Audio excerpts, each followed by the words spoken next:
উপমান কর্মধারয়ে মূলত সত্য বিষয় তুলে ধরে।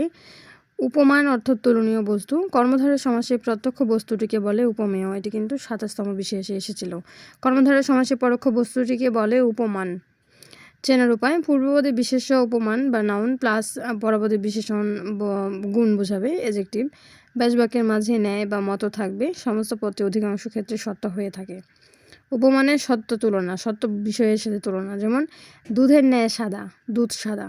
নাউন প্লাস অ্যাডজেক্টিভ যোগে কিন্তু উপমান কর্মধারায় গঠিত হয়। সিঁদুরের ন্যায় রাঙা, সিঁদুর রাঙা। মিশের ন্যায় কালো, মিশ কালো। একটা জিনিস খুব ভালো মতো মাথায় রাখবেন, মতো আর ন্যায় কিন্তু এই ৩ বর্ণের মাঝখানে থাকতেছে, ৩ শব্দের মাঝখানে থাকতেছে। দুধের ন্যায় সাদা, সিঁদুরের ন্যায় রাঙা, মিশের ন্যায় কালো, ন্যায়গুলো কিন্তু আমরা মাঝখানেই পাচ্ছি। আর উপমানে কিন্তু মাঝখানে থাকলো, আর উপমিত যখন হবে তখন কিন্তু আমরা শেষের দিকে পাবো ন্যায় কথাটা।